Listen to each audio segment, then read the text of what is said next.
Hello, Samuel. I see you have another question, so I figured I'd give you another video response. So your question is, you want to be able to use a UI picker view, where you want to be able to spin up and down at a specific country, select it, and then be able to use that country and populate it into our API and then execute the back end. So instead of it always defaulting to United States, you can specify a country. I think that's a really good idea, and you want to put this in your settings page. So I'm going to walk you through how to do this. I put together a quick app just to show you the basics.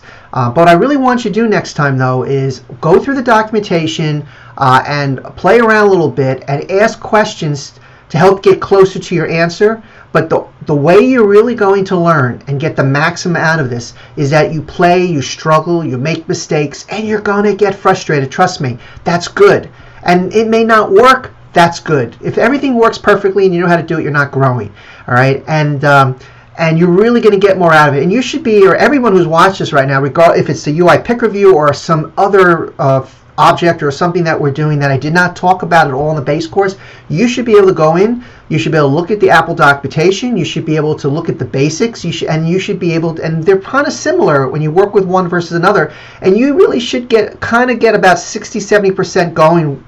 You should be comfortable with doing that, and because I might say there's so much. I give you the concepts and I go through it, but there's so much more than what I'm able to tell you. I can't tell you everything, and that's where I want you. This is the whole course is take it to the next level, step it up.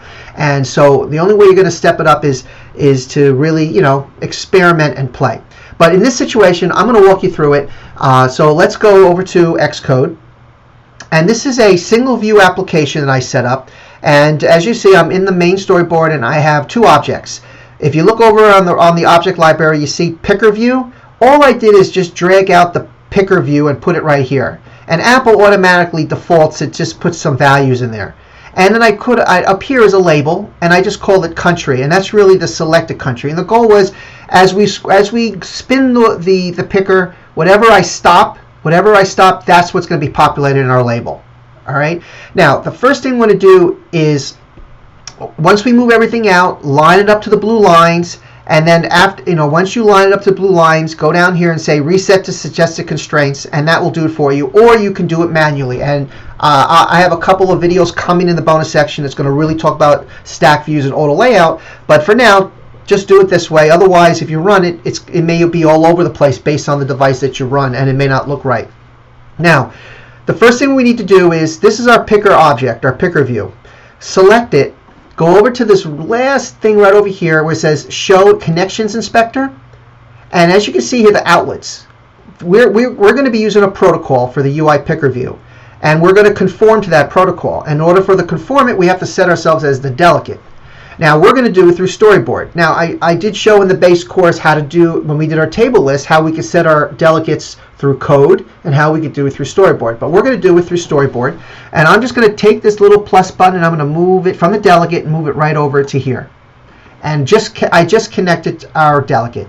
All right? And that's all we need to do here. So we have two elements, the picker view, the label, and we use our auto layout constraints suggested to get everything lined up nice. Now let's go over to our view controller. All right. Now the first thing I did is I used this protocol, UI picker view delegate.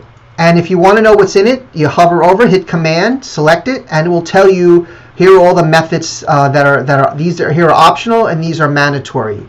So as you can see on top, we're going to talk all about this number of components. And that is a method where it says how many spinning wheels do we have? Do you have like one for month, another one for day, another one for year, or whatever? We only have one spinner that's going to be country. And over here, number of rows in component, well, we're going to obviously build an array that's going to have all our countries in it. So it's just going to be the maximum how many records we have in our array. So these two are mandatory. Everything else on the bottom are optional. But we are going to use a few other ones like title for row, which we'll talk about in a moment. So let's go back over here. And so the first thing I did is I built our array of country, and I put a few countries in, right? And then the number of components is 1. I just returned 1. The number of rows, just like we did when we did our table list, return country.count. I'm just counting how many rows and putting in here.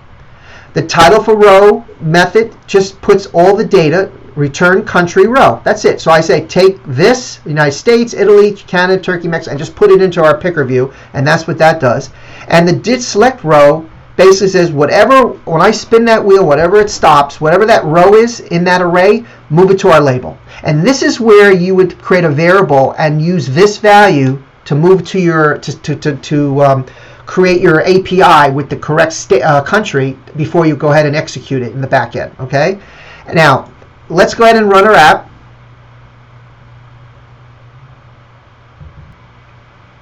Okay. Now as you can see here, down here, you can see this is everything in my array, and as you see, as I scroll through, you get to see what is in the label.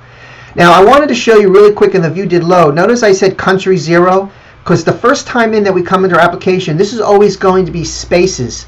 Now, unless you're saving this, and you will be saving this to the NS user defaults, so when you go in your settings page, you're going to get that back. But for us, I always wanted to say, when you first come in, it's always going to be on the first element of the spinner, and that's always going to be 0, which is United States. That's why I did that, all right? Otherwise, it would be spaces. And that's it, all right? And as you can see, it works really nice. Now, let me kind of execute the simulator. And what I would suggest doing here, this is our whole... Now, what I want you to do, Samuel, is I want you to create a brand new app like I just did, create a single view application, give it whatever name you want, and just do what I did and get what I just did here working. Now, you have the source code. I walked you through what I did. Get it to work. Then go into the documentation, read up on the other methods, and play around with things. Do things differently. Shake it up a little bit. Take it to the next level. And then once you have all that working and you feel comfortable, then go ahead into your challenge, and then you go ahead and you can play around and go from there. Okay. But good job. I think that's a great idea what you did with the spinner, with the picker view to select a specific country. And I really like to when you get your challenge completed and your stuff done, please do share it with the group, post it on, put it on GitHub, give everybody a link to it, ask people's opinions, and I hope that you participate. Our music video app open source project. If you haven't had a chance to look at the announcements, go ahead and read it. But starting July, we're working out all our core team. We have 3 students that are part of our core team and myself, and we're already working out the logistics. And there'll be a little bit more, another video too, coming up next month. But in July, we're starting it, and there are going to be tons and tons of challenges on new feature challenges, design challenges, coding challenges, lots and lots of stuff that's going to take things to the next level. And we're going to learn a lot of stuff, way, way beyond. This never ends. This keeps going and going and going. So I think it's really exciting. So check out the announcements or look at the email that was sent out to everybody last week if you haven't had a chance to see it. Anyway, I hope this answers your questions. If you have any other questions, just let me know, and I'll talk soon.